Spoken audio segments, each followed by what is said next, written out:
Kicking us off is Eitan Bienstock, the founder of Everything IoT. Thanks, Eitan.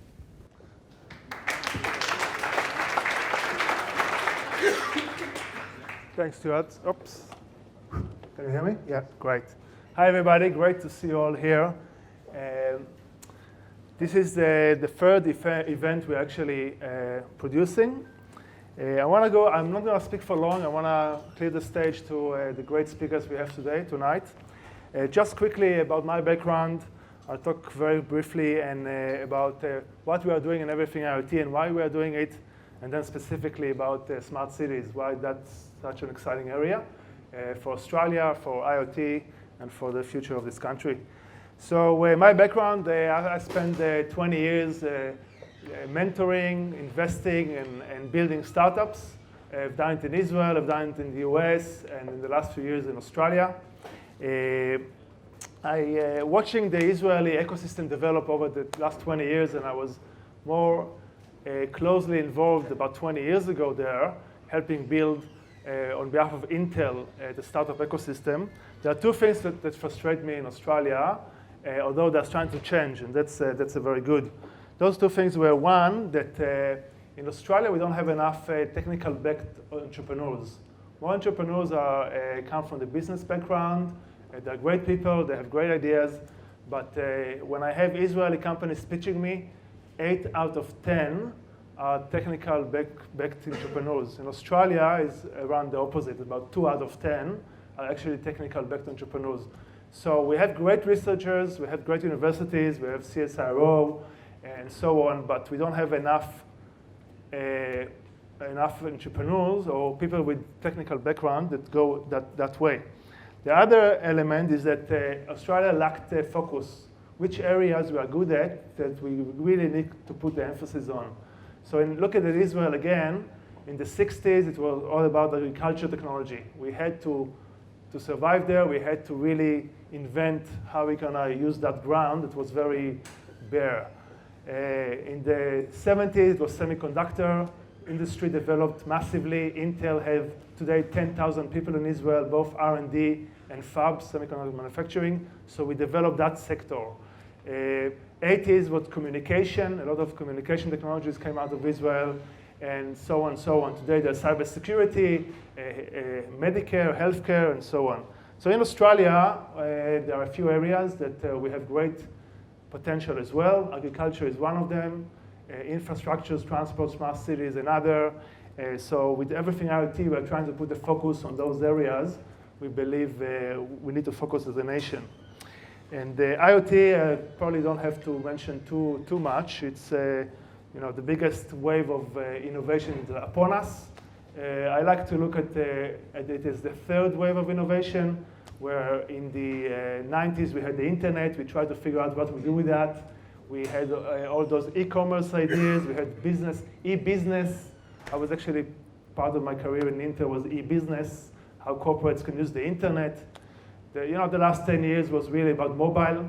So smartphone, mobile, creation of, which really give rise to social media and to marketplaces, to Uber and companies like that.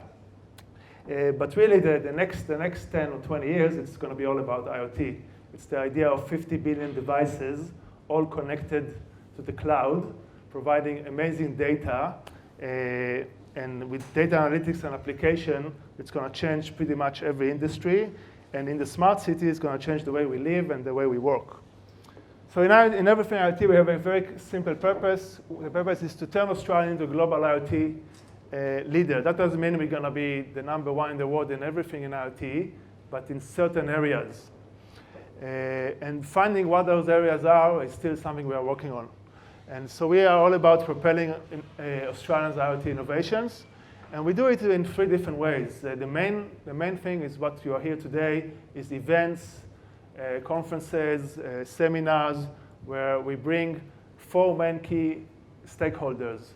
We bring the big end of towns, the corporates, the Intel of the world, the Cisco of the world, AWS, they're all supportive of us. And we bring them, and they're really keen to actually engage and support. We bring them together with entrepreneurs, with startups, with the best startups we can find in Australia in the IoT space, and that dialogue already created some very interesting opportunities. We also make sure in that mix we always have government and we have universities. Universities have great research, and government is really needed, especially for the IoT. There's a lot of regulation that's going to have to be changed. If you think about the automated car, or almost any aspect of the smart city, actually, you're going to need to have government involved. So very important to have them in the mix. The other two activities is that what I called, the first one is that we are talking about this, but the second one, the IoT innovation programs, are where we can actually help entrepreneurs. So there are many ideas that people come to me with. One idea that was launched in February wasn't my idea, but we definitely tried to do my best to help it. It's the Innovation Central. That's a Cisco-led IoT Innovation Center. It's a very unique center. Cisco have them around the world, but this one in Australia is really led by Cisco CTO, who is actually here somewhere, Kevin. Kevin is here. And Kevin is really passionate about it. He's really take the approach of collaborative approach. So where other places in the world, Cisco centers themselves, in Australia, Kevin and his team worked really hard to get a bunch of partners involved. And in those partners, I'm not going to mention all of them, but there's government, there is a federation, there's universities, and possibly there are going to be even more corporates later. But this is an example of a great program that will actually help Australians, startup and IoT entrepreneurs to take their innovation globally. So at the end of this program, a successful project will be able to use Cisco distribution channel worldwide. So that's unbelievable help, and we have that actually in Israel in many cases. The third aspect is the funding. So it's all good, but we need money. Startup needs money, entrepreneur needs money, and on that part, I'm actually part of a VC in the Silicon Valley. We are now raising an IoT fund specifically to invest in companies in Israel and Australia and in the US as well. But this is in the funding. There's a few VCs that already started to invest in the space, and that's great. So, I don't know, going back. Okay, so just briefly about the program. We had a great event last year where we started. It really created a momentum of IoT in general. This year, we started with the Data Security Forum, which put the emphasis on the challenges that we have in the IoT space in terms of cybersecurity, the threats, the awareness. We had a few great speakers from overseas, including one of the leading experts worldwide, professor from Israel. And then this is today to really the focus on the smart city, which is, I'll go over it, but probably the biggest opportunity of all in terms of monetization and financial outcome. The next one will be agriculture. Australia has a challenge. We can actually double the yield of the agriculture in this country if we work correctly. And we have Asia to feed, or a lot of opportunities to feed there. And so that's going to be what we're going to deal with in the next forum. And the Everything IoT Summit, that will be the one big event, a full day with over 500 people, where we're going to actually look at industrial IoT and consumer IoT, and also add the blend a few other sectors. The last event of the year will be what I called Everything IoT Funding Cup. And that will be a specific event where we're going to help startups get funding. It's not going to be a pitching competition like the usual one. We might do pitching competition at the summit, but that will be specifically to have close contacts, kind of matchmaking, substantial matchmaking, which we're going to help curate between the best companies here and the VCs and angel investors. So lots of plan going ahead. So smart cities. I love this photo. I've never seen it before. You know which city is that? Which one? Sydney. Yeah, of course, it's Sydney. But we always look at Sydney in the harbor, the beautiful harbor and the harbor bridge.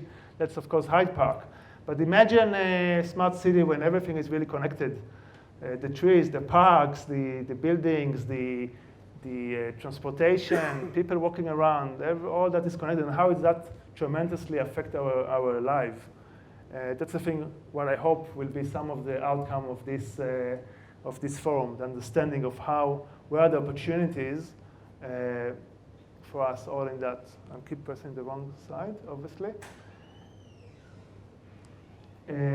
So just to give you a few statistics, why is so important? Why is smart cities so important? So 50% of the world population lives in cities. In Australia, 75% of the population live in cities. But even more than that, 80% of the economic activity happen in cities. It's true that a lot of manufacturing and industry is out of cities, but the actual total economic activity, 80% of it is in the cities. And that's only going to go and grow. So in about 40 years, there are going to be 8 million people, both in Sydney, each in Sydney and in Melbourne. So 2 weeks ago, there was the Prime Minister's office. The Prime Minister actually announced smart city plans. These plans outline the seriousness of this government. We'll see what happens after the election. We might have another plan of totally different. But for now, the emphasis is it's the potential, the understand potential in making our cities smarter. They talk about smart investment, smart policy, and smart technology. And for me, what's the most exciting is the technology there. And they really talk about how can we drive technology to drive changes and safety and prosperity, change our life in many different ways.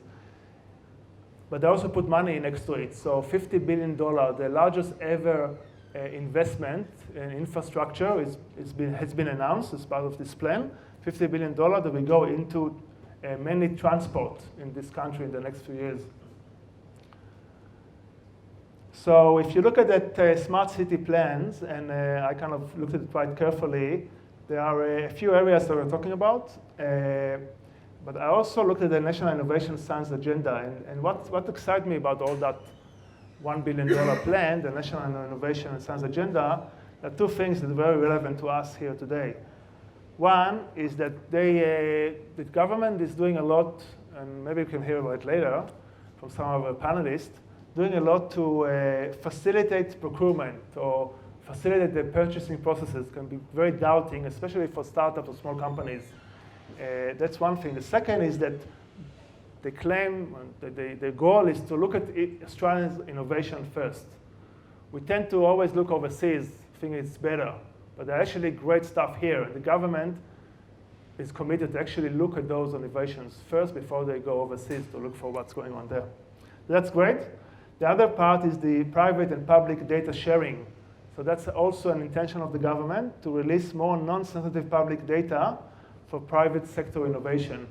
Data 61, I'm sure, is involved in that, and we can hear about it a bit later. But in the smart city plan, they talk about thinking about technology first as well, sharing economy, autonomous cars, they're going to change the way we live, the leveraging of data in real time, and the driving. So another area that got a lot of funding is $1 billion. So it's the energy efficiency technology. There are $1 billion clean energy investment fund that will fund innovation and clean energy in Australia. And there's another fund, which is emission reduction, which mostly go into local government to change lighting, to be more energy efficient, to change public transport, to be much less polluted. So today's goal, as I mentioned, is to unlock Australia's smart cities potential. I encourage you to think out of the box, to imagine things, to learn from each other, to inspire people around you with the ideas that you come with, and to create. So with that, I'll finish up. I'll say happy collaboration for everybody. And just before I pass it on to Stuart, I'd like to thank our sponsors. So we have KPMG that supported us from day one. They're really with us in all the events. They actually just came out with a white paper. It's all there, a white paper about cybersecurity, which is based on the last conference we did. Cisco also have been a great supporter. Blue Chili, of course, for hosting us here and providing everything and make it really easy for us. Thank you. Alex Group, Simon is here as well. You'll hear from him in a minute. He actually exemplifies the best of IoT innovation in Australia. So great to have him as a partner. And Propeller is the new fund that I mentioned. It's the Silicon Valley-based fund where we are raising IoT to invest in Australia and Israel. So with that, thank you very much and have a great afternoon.